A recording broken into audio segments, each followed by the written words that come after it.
तो यहाँ पर काइंड ऑफ एक इनडायरेक्ट कनेक्शन बन जाता है वॉल्टर का लियो के साथ, जहां बकियाराज कनन ने एक पोस्टर शेयर किया अपने फर्स्ट शेड्यूल के रैप को अनाउंस करते हुए। इस पोस्टर में हम एक पूरा इन्वेस्टिगेशन बोर्ड देख सकते हैं जिसमें कई सारी इमेजेस हैं और ऊपर नेम्स लिखे हुए हैं इंक्लूडिंग वॉल्टर। अब इसी पोस्टर में एक ऐसी डिटेल है जो आई बेट कि तुम में से किसी ने भी नोटिस नहीं करी होगी, एंड ये डिटेल जानने के बाद तुम्हारा सर घूम जाएगा।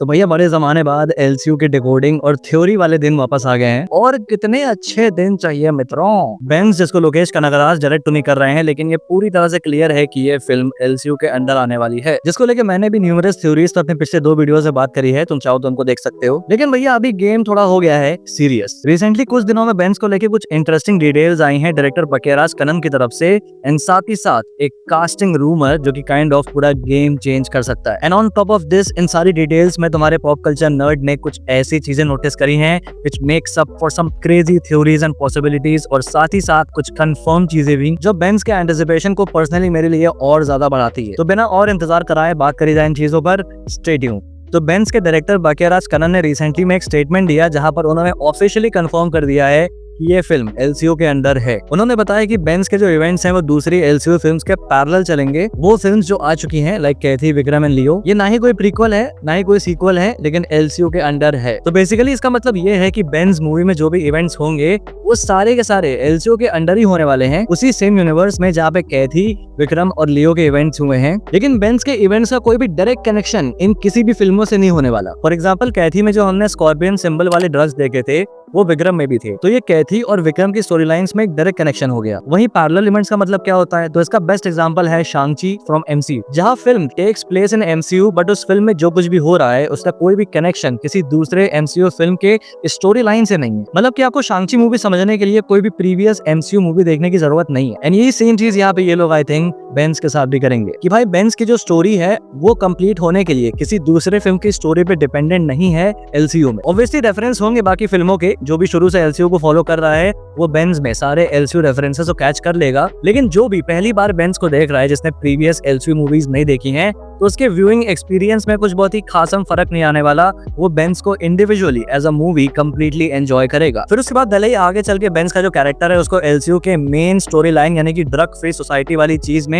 इंटीग्रेट किया जाए तो वो अलग बात है। बिकॉज बेंस के प्रोमो में हम ये चीज देख चुके हैं कि भाई वॉर अगेंस्ट ड्रग्स एक थीम होगी इस फिल्म में। तो ओवरऑल बेंस एक stand alone cinematic universe film होने वाली है। लेकिन इसका मतलब ये नहीं है कि बाकी मूवीज से कोई ऐसा खास कनेक्शन होने भी नहीं वाला। इसको समझने के लिए बढ़ते हैं द कास्टिंग रूमर पे। तो रिपोर्ट्स के अकॉर्डिंग ऐसा कहा जा रहा है कि एक्ट्रेस मैडोना सेबेस्टियन दी बेंस का पार्ट होंगी, जहां she will be pairing opposite Nivin Pauly जो कि इस फिल्म में वॉल्टर का रोल प्ले कर रहे हैं। एंड मैडोना सेबेस्टियन जैसा सबको पता है कि लियो में ऑलरेडी लियो दास की बहन एलिसा का रोल प्ले कर चुकी हैं, तो उसकी वजह से ये स्पेकुलेशंस हाई हैं कि भाई वो सेम कैरेक्टर बेंस में प्ले करने वाली है। क्योंकि भाई देखो एलसीयू तो कंफर्म हो चुका है, तो इस पॉइंट पे एक एक्ट्रेस से जो कि ऑलरेडी इस यूनिवर्स में कैरेक्टर प्ले कर चुकी है उससे एक डिफरेंट कैरेक्टर प्ले करवाना कोई सेंस नहीं बनता। तो यहाँ पे हाईएस्ट प्रोबेबिलिटी इसी चीज की है कि जो मैडोना सेबेस्टियन है वो अपने एलिसा के ही रोल को बेंस में रिप्राइज करेंगी। एंड अगर ऐसा है तो भाई एक टाइमलाइन कंफर्म हो जाती है जो कि हमको इस फिल्म में देखने को मिलेगी, और वो है 1990s की, जब दास एंड को एक्टिव थे। लेकिन सवाल ये आता है कि भाई इसको वॉल्टर के अगेंस्ट पेयर कैसे करेंगे, बिकॉज एलिसा तो लियो में मर चुकी थी, वो भी 1999 में। तो यहाँ पर 2 थ्योरीज आती हैं। तो पहला ये मान के चलते हैं कि भाई एलिसा इज डेड, जो कि हुई थी 1999 में, जिसके साथ साथ दास एंड को फैक्ट्री भी तबाह हो गई थी। तो यहाँ पर ये थ्योरी आती है कि माइट भी हमको वॉल्टर की ओरिजिन स्टोरी देखने को मिले,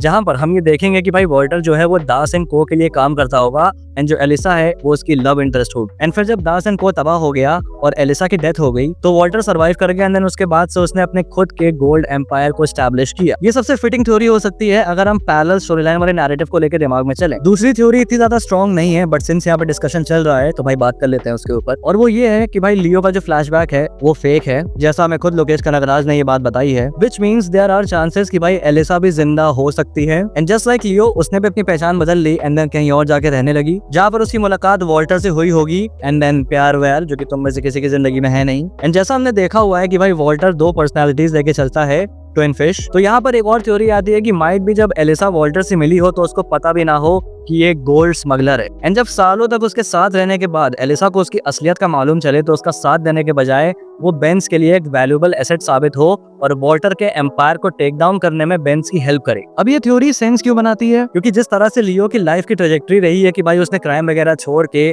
पार्थिबन बन गया और एक फैमिली लाइफ स्टार्ट करी, तो वही सेम माइंडसेट एलिसा का भी हो सकता है। एंड जब उसे पता चले कि भाई वो जिससे प्यार करती है वो काइंड ऑफ एक गोल्ड स्मगलर है, एक क्रिमिनल है, तो कहीं ना कहीं अपने इसी माइंडसेट को लेके वो उसके अगेंस्ट हो जाए। तो यहाँ पर काइंड ऑफ एक इनडायरेक्ट कनेक्शन बन जाता है वॉल्टर का लियो के साथ। अब बढ़ते हैं अगले एग्जिबिट की तरफ, जहाँ बकियाराज कनन ने एक पोस्टर शेयर किया अपने फर्स्ट शेड्यूल के रैप को अनाउंस करते हुए। इस पोस्टर में हम एक पूरा इन्वेस्टिगेशन बोर्ड देख सकते हैं जिसमें कई सारी इमेजेस हैं और ऊपर नेम्स लिखे हुए हैं इंक्लूडिंग वॉल्टर, और इसी बोर्ड पे ऐसी कई डिटेल्स हैं जो कि फर्दर कंफर्म करती हैं बेंज का एलसीयू में इंक्लूजन। सबसे पहले तो ये जो पूरा बोर्ड है, आई एम प्रीटी श्योर ये बेंज का है, जहाँ वो पूरी प्लानिंग कर रहा है कि इस पूरे क्राइम सिंडिकेट को एंड जो ड्रग सिंडिकेट एंड ऑल है इसे कैसे खत्म करें। सबसे पहले यहाँ साइड में हम वॉल्टर का नाम देख सकते हैं और उसके नीचे दो और नाम, नागरा एंड काम्बा, जो कि मोस्ट प्रोबेबली वॉल्टर के खास लोग हो सकते हैं, एंड एक मिडिल मैन। इसके अलावा बोर्ड के राइट साइड पे सेम पैटर्न में हम नाम लिखे हुए देख सकते हैं, जैसे यहाँ वॉल्टर के नीचे नाम लिखा है वैसे यहाँ पर भी बॉस और उसके दो खास लोग एंड देन एक मिडिल मैन। बट यहाँ बॉस एक आदमी और मिडिल मैन के नाम पे ब्लैक टेप लगा हुआ है, विच मीन्स बेंज इनको निपटा चुका है। दो और नाम नीचे हम देख सकते हैं, रूबा और डोमिनिक, बट ये सारे के सारे कौन है बताना अभी मुश्किल है। ऑल्दो ये क्लियर है कि इनमें से कोई एक कैरेक्टर आर माधवन प्ले करने वाले हैं। आई नो वो डिनाई कर रहे हैं कि भाई वो बेंज में नहीं है,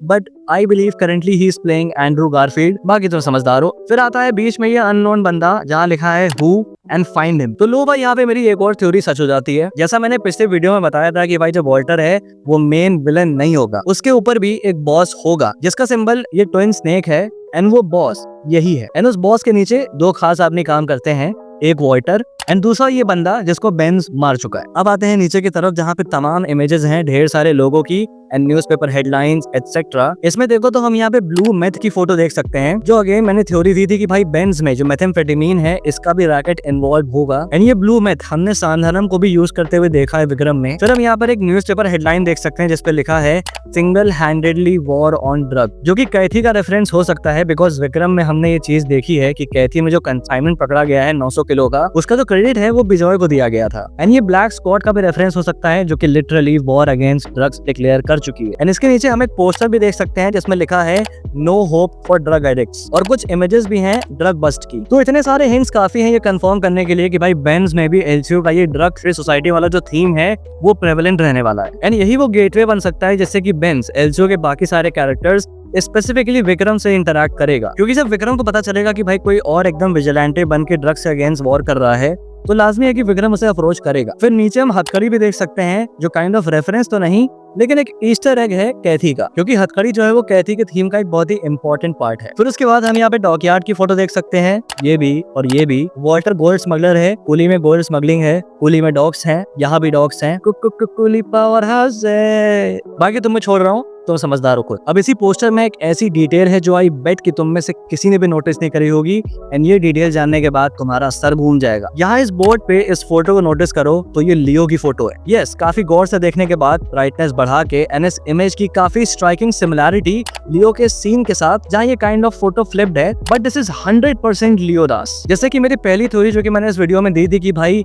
जो वॉल्टर है वो दास एंड को के लिए काम करता था एंड उसके तबाह होने के बाद से अपना एम्पायर स्टार्ट किया, वो थ्योरी इस इमेज से और मजबूत हो जाती है। माइट बी वॉल्टर की हिस्ट्री के बारे में पता लगाते लगाते जो बेंज है उसको दास एंड को और लियो के बारे में पता चला हो, एंड इसीलिए यहाँ पर लियो की फोटो लगी हुई है। I know as crazy as it sounds, but it sounds too good कि इसको झुटलाया जाए। एंड हम यहाँ पे ट्रक्स की फोटो भी देख सकते हैं जो ऐसे लाइन से आ रही हैं। अब लियो में याद करो कि लियो ट्रक के कंसाइनमेंट को बॉर्डर क्रॉस करवाता है, ये इमेज उससे रिलेटेड हो सकती है। जैसा मैंने कहा, मडोना का जो कास्टिंग रूमर है वो काफी कुछ बदल देता है, एंड अगर ये कंफर्म हो जाता है तो भाई बेंज का स्पेशली इस फिल्म के विलन का एक बहुत ही मेजर कनेक्शन हमें लियो से देखने को मिल सकता है। तो ये थी मेरी ऑब्जर्वेशंस और ये थी मेरी थ्योरीज। बाकी अगर मुझसे कोई ऑब्जर्वेशन मिस हो गई या अगर तुम्हारी अपने कोई थ्योरीज हैं तो कमेंट उसमें लिख के बताना। और अगर तुमने मेरी प्रीवियस एलसीयू की थ्योरी वाली वीडियोस नहीं देखी हैं तो भाई ये रही प्लेलिस्ट, देख लेना। अगर तुम एलसीयू के फैन हो मैं गारंटी करता हूँ कि इन वीडियोस को तुम बहुत एंजॉय करने वाले हो। बाकी अगर ये वीडियो पसंद है तो लाइक कर देना, और अगर पहली बार यहाँ पे आए हो तो सब्सक्राइब करना मत भूलना ऐसे और वीडियोस के लिए। Till then, this is your pop culture signing off. Will see you guys in the next video and thanks for watching.